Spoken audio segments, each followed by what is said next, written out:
Hi, my name is Caleb Ross. I'm 34 years old and I live in Millhaven, Montana, a town so small that the post office and the hardware store share a wall. And nobody finds that strange. I was born here. I grew up here. I left once, for 2 years after my mother died, just to see if distance would make the grief easier to carry. It didn't. So I came back, and I've been here since. My father built houses. My grandfather fixed them. Simple men with good hands. I ended up somewhere between the two. I restore old buildings, hotels mostly. The kind that were built when people still believed a structure should outlast the people who built it. Right now I'm working on the Aldrich House, a 3-story Victorian on the north edge of town that's been sitting empty for 11 years, waiting for someone stubborn enough to take it on. That someone turned out to be me. My days are simple. I get up before 6, drive the 10 minutes out to the Aldrich, work until the light fails or my back tells me to stop. Whichever comes first, drive back into town, heat up whatever I made the night before, and go to bed. On Fridays, I eat at Patty's Diner because Patty Sullivan has been feeding this town for 30 years, and she takes it personally if you don't show up. She'll ask where you were. She'll accept the answer but not the absence. I've learned it's easier to just be there. That's more or less the shape of my life. Quiet, predictable, honest. I've made my peace with all three. Most days. I tell you this because it matters, because the night everything changed, I was doing exactly what I always did. I was sitting at the back table at Patty's on a Friday, working through a plate of meatloaf I hadn't ordered but got anyway, reading a structural assessment I should have read 3 days ago. I wasn't looking for anything unusual. I wasn't expecting it. I was just there. She was sitting 2 tables over, near the window, when I noticed her. I noticed her the way you notice something that doesn't quite fit the room. Not because she was doing anything wrong, but because she was too still for a Friday night at Patty's. Patty's is loud. Families finishing the week, farmers who've been outside all day, the regular Friday noise that fills the place from the moment the dinner rush starts. She sat with her back straight and her hands folded on the table in front of her, and her face arranged into the kind of careful calm that takes years to learn. Dark hair, pulled back neat, not a strand out of place. A dark blazer over a white blouse. The kind of clothes that belong in a city, not in a diner where half the men still had work dust on their boots. Across from her sat Gerald Marsh. I've known Gerald Marsh my whole life. He's 62, owns half the commercial real estate on the main strip, and has spent 4 decades perfecting the art of making people feel like they owe him something, without ever saying anything that could be used against him in a room with witnesses. He was leaning forward with both elbows on the table, talking in that low, measured voice he uses when he wants someone to understand that he holds the better hand. Every few minutes his hand would move across the table and brush hers. Not a grip, not even really a touch, just a brush. The kind that's designed to feel accidental but land like a claim. Every time it happened, I saw her shoulder tighten for half a second. Just half a second. Then she'd settle it back down and keep the smile in place and keep talking. She was good at it. Better than most people would have been. But I spend my days reading old buildings, learning where the rot hides behind good-looking plaster, where the stress fractures are working their way through a wall that still looks solid from the outside. You learn to see what's underneath. I went back to my report. I told myself it wasn't my problem. I made it about 4 minutes. I don't know exactly what made me stand up. There wasn't a specific moment, no single thing that crossed a line. It was just the accumulation of it. The shoulder, the practice smile, the way she checked the time on her phone and then put it away like she was setting herself a private countdown. The way Gerald leaned in slightly closer every time she leaned back.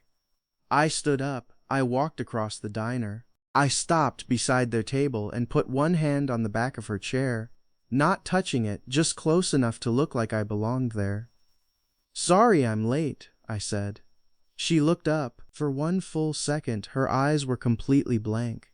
Then something shifted, something small and quick and real. Not surprise, something quieter, like someone had opened a window in a room that had been sealed for a long time.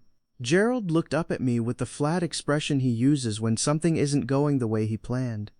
"Caleb," he said, not a greeting, just a registration. "Gerald."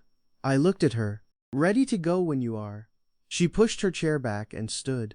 She smoothed her blazer, a quick habitual gesture, the kind you do when you're pulling yourself together without letting anyone see you do it. "I completely lost track of time," she said to Gerald. Her voice was warm and unhurried. Nothing in it suggested anything other than a dinner interrupted by a prior obligation.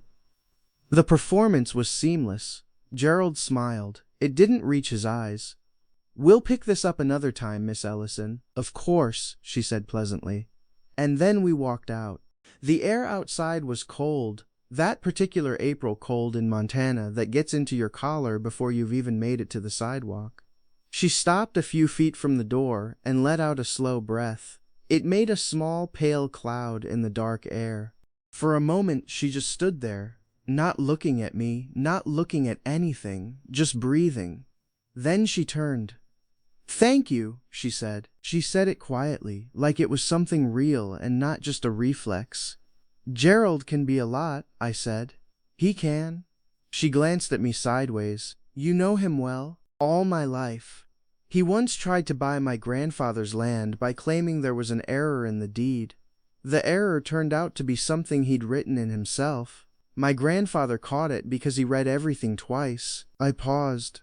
"Gerald's never quite forgiven him for that." She was quiet for a moment. "That doesn't surprise me." We stood on the sidewalk while the diner noise hummed through the glass behind us. The streetlight made a pale circle on the pavement between us. It was cold enough that we should both have gone somewhere warmer, but neither of us moved. "You didn't have to do that," she said. "I know. Most people would have minded their own business. I tried to. I put my hands in my jacket pockets. Didn't really work." That earned me a small laugh. The first real one I'd heard from her. Not the polished one she'd been using inside the diner. Just a quiet, tired, human sound. "Do you always step in when it's not your problem?" "Not always. But I don't like watching people pretend they're fine when they're working that hard at it." She looked at me then, the way she'd looked at Gerald's hand on the table, but different. Careful, assessing, like she was deciding something. After a moment she gave a small nod. Not the polite kind, the kind that means something actually registered. "I'm Nora," she said. "Caleb." She pulled her coat tighter. "I should go. I have early calls tomorrow." "Yeah." She started walking, then stopped and looked back. "Good luck with whatever you're restoring," she said. She'd noticed the plans on my table, the Aldrich elevation drawings I'd been going through over dinner. She'd noticed and she'd filed it away. I watched her until she turned the corner. On the drive home, those words kept circling. "Whatever you're restoring." She'd said it like she believed it was worth doing. Most people in Millhaven had been politely skeptical about the Aldrich. Too far gone, too expensive, too much. For as long as I'd been working on it, she'd looked at the drawings for maybe 30 seconds and said it like it was obvious. I didn't know her last name. I didn't know what she was doing in Millhaven. I just knew that good luck from a stranger shouldn't have stayed with me the whole drive home. But it did. Her name was Nora Ellison. I found out 3 days later. Not because I went looking, but because in Millhaven, 3 days is more than enough time for a town to know everything about a newcomer. Patty told me over coffee on Monday morning, without being asked, the way Patty delivers information she considers relevant to your life. 31, attorney. She'd come from a firm in Billings to open a satellite office in Millhaven. Estate law, property disputes, the kind of quiet legal work that small towns generate constantly and rarely have local counsel to handle. She'd rented the old Crane building on 2nd Street. She was, Patty said, serious and polite and not the kind of woman who made small talk about herself. Gerald Marsh, I also found out, had been one of her first appointments, or rather, he'd made himself one. He had a property dispute he wanted handled. A piece of land that had been in the Dunmore family for 3 generations, which he'd decided he wanted, and which he'd been trying to acquire through various means for the better part of 2 years. He'd taken Nora to dinner, or tried to establish the kind of informal relationship that made it easier to ask for informal favors. I thought about her shoulder, half a second at a time. I didn't go looking for reasons to run into her. But Millhaven is small, and small towns have their own logic. 2 weeks after the diner, I was at the hardware store picking up a specific grade of sandpaper I'd been waiting 3 days for, and she came in looking for weather stripping for the Crane Building's front door. Dave behind the counter told her they were out. She wrote something in a small notebook she pulled from her jacket pocket. I was on the wrong side of the store for anything she needed. I said it anyway. Aldrich House has a stockpile of original weather stripping in the basement. Better quality than the modern stuff. Made to last. You're welcome to it if it fits. She looked at me, a moment of recognition, then something more careful. The restoration. That's the one. I wouldn't want to take materials you need. I have more than I'll use before the building's done. Come by Saturday if you want to look. She came by Saturday morning. I showed her through the basement, the careful cataloged stockpile of original materials I'd been sorting for months. She walked slowly, looking at things with the same attention she'd given me in the diner. Not rushing, really looking. In the main hall, she stopped and looked up at the pressed tin ceiling. The original, still intact, dusty but unbroken. "It's beautiful," she said. Quiet enough that I wasn't sure it was meant for me. "It will be," I said. "Another year and it'll look the way it was always supposed to." She turned. "You said that like you're certain." "I am." She looked back at the ceiling. Something in her face went still and thoughtful. "How do you know when something is worth saving?" she asked. She was still looking up. "Some things are too far gone. How do you tell the difference?" I looked at the damaged plaster, the warped boards, the windows that had been letting weather in for 11 years. "The bones," I said. "If the bones are good, everything else is just time and damage. Time and damage can be addressed." She was quiet for a long moment. Then she picked out the weather stripping she needed, and I helped her carry it to her car.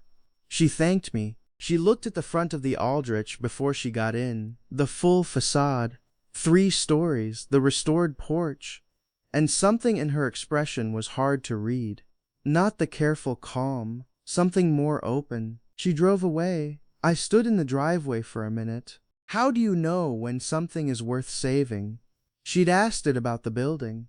I wasn't sure that was the only thing she was asking about.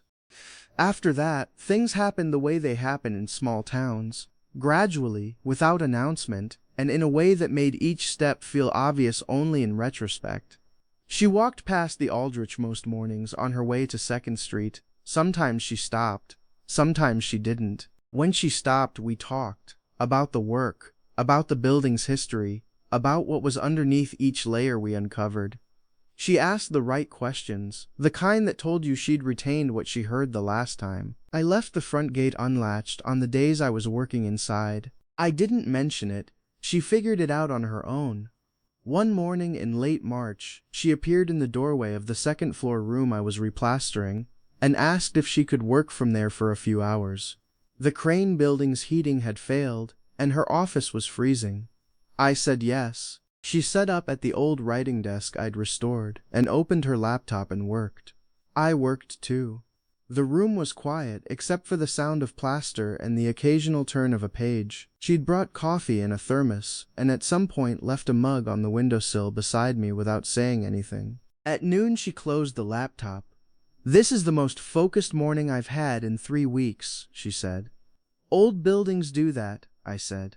"Something about the weight of them makes the work feel more real." She looked around the room, the afternoon light coming through the restored window at a low angle, catching the plaster dust that still hung in the air. I grew up in a house where everything was new. Smooth walls, no history, no creaks. I used to think that was what good meant. I don't think that anymore. I kept working. "What changed?" I asked. She was quiet for a moment. I stopped confusing smooth with safe. I let it sit, the way you let a good thing sit, when you don't want to be the reason it ends. She came back the following Tuesday, and the Thursday after that, and most of the days that followed through the rest of March. Gerald made his move in April. I heard it from Patty, who'd heard it from the clerk at the county office, who'd heard it from someone at the courthouse. Gerald had filed a complication on Nora's lease for the Crane building, a prior commercial use clause that was, as best anyone could tell, either a genuine obscurity or a deliberate fabrication, and with Gerald you could never be quite certain which. He'd made sure the information reached Nora in a way that made his involvement clear. He didn't threaten directly, Gerald never did. He just made sure the people he wanted to pressure understood that complications could multiply or disappear depending on certain choices. I found Nora at the Aldrich that same afternoon. She was sitting on the front porch steps, not working, just sitting, with her hands loose in her lap and her eyes on the middle distance. It was the first time I'd seen her be completely still without performing it. I sat down beside her. "Gerald," I said. "Gerald," she said. I waited. "He wants the Dunmore property. The family I'm representing, they've been here 3 generations. The land belonged to the grandfather, passed to the son. Now it's disputed between the 2 grandchildren because the will wasn't clear. Gerald has been trying to acquire it for 2 years through every approach he can think of." She paused. "Now he wants me to find a way to complicate the family's claim. Create enough ambiguity that the court process becomes expensive enough that they'd rather sell than continue. And if you don't, then my lease gets complicated." She said it the way she said hard things, flatly, without drama, giving the full weight to the fact without dressing it up. I looked out at the street. The plum tree at the end of the block was just coming into bloom, pale pink against the April sky. My mother had planted one just like it in our backyard. I dug it out after she died because I couldn't stand looking at it. I'd regretted that ever since. "You're not going to do it," I said. She looked at me. "No, then the lease gets complicated. Then the lease gets complicated." A small silence. "I've been in Millhaven 5 months. I don't have the relationships yet. I don't know who to call. I don't know how things work here well enough to push back the way I'd need to." I was quiet for a moment. "I do," I said. She looked at me. "Gerald has been doing this in this county for 40 years, I said. "He's been effective because most people don't know how far back his arrangements go, or how many of them are actually written down somewhere. My father spent 22 years on the county planning board. He kept records of everything." I looked at the plum tree. "Everything." Nora studied the side of my face. "You'd do that," she said. Not quite a question. "Already thinking about which binders to pull," I said. She was quiet. The wind moved through the plum blossoms. A few of them came loose and drifted across the porch steps between us. "Why?" she said finally. "You barely know me." I thought about the diner, about her shoulder going tight and then smooth and tight again, about the way she'd walked out into the cold and taken that first real breath like she'd been saving it for hours. About some things are too far gone, and the way she'd said it, not like a question, like something she was afraid was true. "I know enough," I said. What followed was patient and methodical. Not a confrontation, not a scene. Just the careful work of someone who knows where things are kept. My father's records were in 12 binders in the back of his workshop, exactly where they'd always been. He'd organized them by year and by project and by the name of every party involved. I knew what I was looking for. 3 of Gerald's long-standing property arrangements had irregularities that wouldn't survive a formal review. Not outright fraud, but close enough to it that the prospect of review was the point. Gerald had always counted on people not knowing those records existed. He'd been counting wrong. I didn't make threats. I just made sure Gerald understood that the calculation had changed. That pursuing Nora's lease would open questions about things he'd spent decades keeping quiet. Gerald understood math. He'd built his entire operation on it. He dropped the complication within a week. No announcement. He just stopped pursuing it. The way Gerald always retreated when the cost exceeded the prize, quietly, as if the whole thing had never happened. Nora found out on a Thursday. She came to the Aldrich at noon, earlier than usual, and stood in the doorway of the front parlor where I was working on the fireplace surround. She was holding a mug of coffee she'd brought from the Crane building, and she looked like she'd been carrying something since morning. "It's gone," she said. "The complication. It's gone." Good, I said. That was you. I kept my attention on the fireplace. I found some documents that needed to be reviewed. Caleb. I looked up. Thank you, she said. And it was the same tone she'd used that first night on the sidewalk. Not the professional version, the real one. The one that comes from somewhere it costs something to reach. Gerald doesn't like being told no, I said. He needed to understand that the math was different now. She crossed the room slowly and sat down on the drop cloth beside the fireplace, which she had never done before, and looked at the tile work I'd been carefully cleaning. It was original, hand-painted, each tile slightly different from the one beside it. You didn't tell me you were going to do it, she said. You didn't ask me to. Most people would have asked for something in return. I looked at the tile. I'm not most people. She was quiet. The afternoon light came through the parlor windows at a low angle, the way it did in this room in this season, long and gold and unhurried. I kept working. She stayed where she was. The silence between us had a different quality from the silences before. Warmer, more settled, like something had shifted and neither of us was going to pretend otherwise. I know, she said finally. That's what I keep trying to figure out. There was a night in May I keep coming back to. I'd been working later than usual, trying to finish the plasterwork in the third-floor hallway before a weather system came through. Old buildings don't like temperature swings when the plaster is still curing. I was packing up around 9 when I heard the front gate.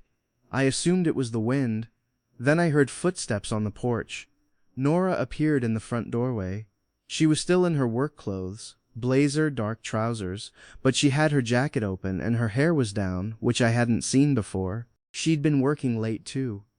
The Crane Building's lights had been on when I'd walked past the front windows an hour ago. I saw the light, she said. I was finishing the hallway plaster. She looked up at the ceiling of the front hall, the original pressed tin I'd spent 3 weeks cleaning and restoring.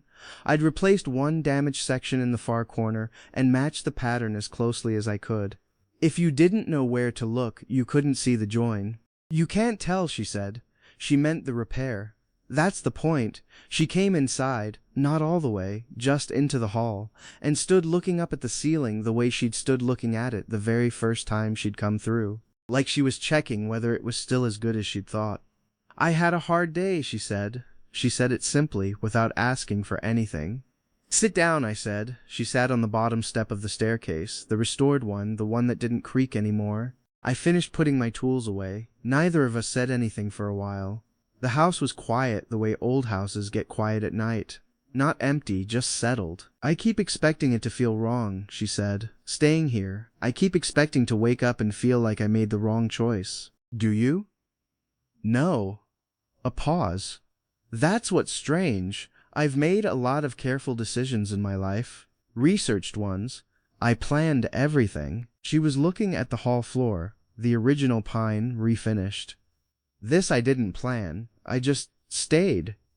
And it keeps feeling more right the longer I do. I looked at the floor too, at the boards I'd spent 2 weeks bringing back. The Aldrich was like that, I said. I didn't plan to take it on. I drove past it one afternoon and pulled over. Sat in the truck for 20 minutes looking at it. Something about it. I paused. You can't always explain why a thing deserves the time you give it. Sometimes you just know. She was quiet for a long time after that. I think that's the truest thing anyone has said to me in years, she said finally, very quietly, like she was only half saying it to me. I didn't answer. I let it be what it was. She left 20 minutes later. I watched the light in the Crane Building go off from the front porch before I locked up and drove home. Spring turned to early summer, and the Aldrich began to look like what it had always been meant to be. The parlor was finished, the main staircase was done, the original banister repaired, the tread solid underfoot, the newel post with its carved pineapple restored to the way it had looked in a photograph I'd found in the county archives from 1902. I was working through the building the way you work through anything worth keeping, one room at a time, without hurrying. Nora had settled into Millhaven in ways I hadn't expected to find myself noticing. She knew Patty's coffee order for the counter regulars, remembered without being told, just from paying attention. She'd started stopping at the Saturday farmers market, talking to the Hendersons about their apple crop, with the focused interest of someone who was actually listening and not just filling time. She'd joined the Historic Preservation Committee, which met every second Tuesday in the back room of the library to argue about whether the grain elevator qualified as significant architecture. The first time she came to one of those meetings, she didn't say a word, just sat and listened. The second time, she asked 3 questions that restructured the entire argument. By the third meeting, people were looking at her when the conversation got complicated. She was putting down roots, quietly, without making a production of it, the same way she did everything that mattered to her. I noticed more than I should have.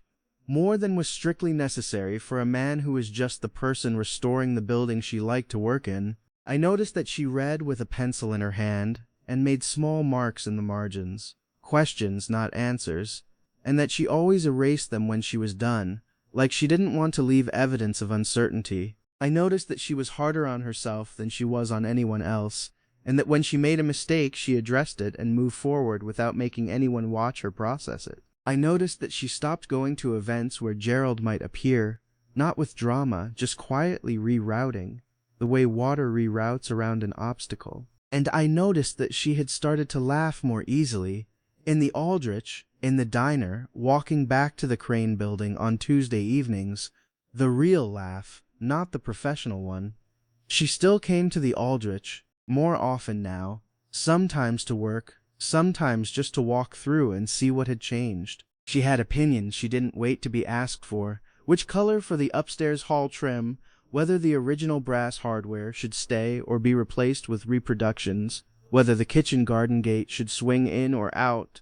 I didn't always agree with her. She didn't always back down. We'd argued for 20 minutes once about the floor finish in the dining room, and she'd been right, which I'd told her, and she'd accepted without making anything of it. One evening in early June, I was sitting on the back porch, the wide wraparound that looked over the kitchen garden, watching the light go down behind the hills. Nora came out with 2 mugs of coffee she'd made in the Aldrich kitchen. She handed me one without asking and sat down in the other chair. We watched the light for a while. "I used to think I needed to be somewhere bigger to do work that mattered," she said eventually. She was watching the hills the way you watch something when you're really thinking about something else. To be in a city, to have a certain kind of address on my letterhead. I looked at the hills. "What do you think now?" "I think I confused visibility with value." She turned the mug in her hands. "Gerald tried to make me feel like I needed his approval to operate here. Like without his goodwill, nothing I built would stick." A pause. "And then you just quietly took that away, without making it into a thing." I didn't say anything. "That's a particular kind of strength," she said. "Doing something important without needing anyone to see you do it."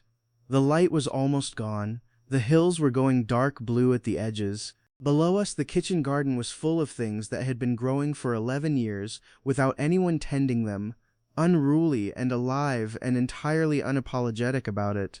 "My father used to say you can tell if a restoration is being done right," I said. "Not by looking at the finished rooms, by looking at the work behind the walls, where no one will ever see. If you do it right there too, the building knows." She turned and looked at me. "I think that's true of people too," she said quietly. The light finished going. The hills went dark. We sat there until the cold came up from the garden and gave us a reason to go inside. I didn't say anything for another 3 weeks, not because I didn't know what I wanted to say. I did, with a clarity that surprised me, given that I've never been a man who was quick with words about things that mattered. But I'd learned from years of work on old buildings that timing is as important as intention. You don't put weight on a floor until you're certain the joists will hold. You wait. You make sure the thing you're building is ready. What I knew, every morning I drove to the Aldrich, I checked whether her light was on in the Crane building. It came on at 7:15 most days, sometimes earlier, never later than 7:30. On the mornings, it wasn't on yet when I passed. I found myself looking twice at the clock when I got to the work site, checking the time in a way I hadn't needed to check it in years. Every time I heard the front gate, something in my chest did something I'd stopped pretending wasn't happening. I knew the exact sound of her footstep on the second floor boards, slightly lighter on the left, A habit from an old knee injury she'd mentioned once in passing, and not again. I knew her coffee was too sweet and she'd deny it if anyone noticed. I'd seen Patty catch it twice and say nothing because Patty knows when to let things alone. I knew she kept the small notebook in her left jacket pocket, not her right, because she wrote with her left hand and it was faster to reach. I knew that when she was thinking through a problem she turned her pen end over end between her fingers without knowing she was doing it, 3 times, always 3, and then stopped when she reached a decision. I knew the laugh she used in meetings was not the same as the one she used in this building. The meeting laugh was warm enough but clipped, professional, the kind designed to put people at ease without really letting them in. The one she used in the Aldrich was different, slower, more surprised, like she was always a little caught off guard by it, like she'd gotten out of the habit of finding things genuinely funny and was relearning it room by room. I knew all of this the way I knew which floorboard in the main hall was loose, or which window in the east bedroom stuck in damp weather. Not because I'd studied it, just because I'd been paying attention, and some things, once you start paying attention to them, become very hard to stop noticing. And I knew that I think that's true of people too had not been an accident. She'd said it and then looked away quickly, the way you look away from something you've shown too much of. It was a Saturday morning in early July. Warm already, the kind of July morning that makes Montana feel like a different country from the place it is in February. I was in the kitchen garden. The Part 1D finally started clearing, staking out rows, pruning the old fruit trees back to where the new growth was coming in strong. Nora appeared at the back gate with 2 coffees. She handed me one. She looked at the garden, at the staked rows, the pruned trees, the herbs coming up through soil that hadn't been tended in 11 years. "It's coming back," she said. "It was always here," I said. "Just needed someone to pay attention." She was quiet. The morning was still and warm, and the light through the apple trees was the low golden kind that made everything look like it had been there forever. "I'm not going back to Billings," she said. She said it to the garden, quietly, but I felt it land. I looked at her. She was still watching the trees. "I signed a proper lease on a house on Birch Street last week," she said. "And I extended the office lease. I'm staying. I think I've been staying for a while. I just needed to say it out loud." I looked at the pruned apple trees, at the new green growth coming in clean and certain where the old wood had been cut back. "Good," I said. "The Preservation Committee is useless without someone who actually cares about the grain elevator." She laughed, the real one. Then she looked at me sideways, the direct, unhurried look I'd come to know. And something in it was different from all the times before, more settled, like she'd made a decision before she got here, and was just waiting to see if I was going to make it complicated. "Caleb," she said.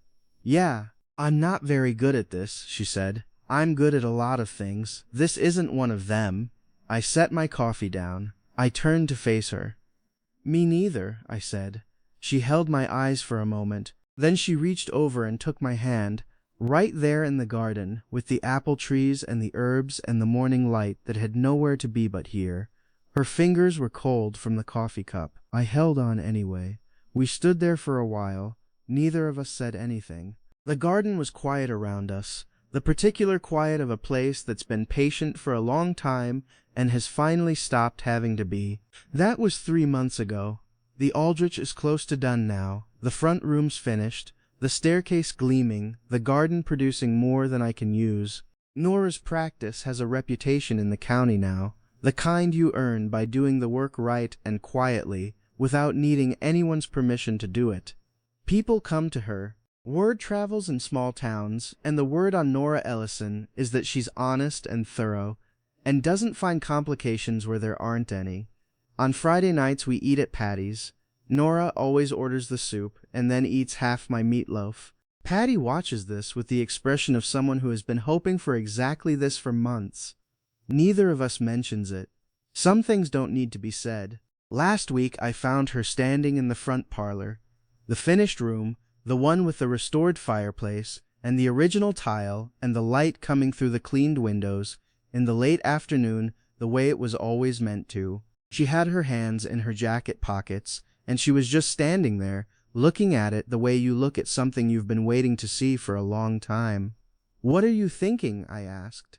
She turned, that small, steady smile, that it was worth saving.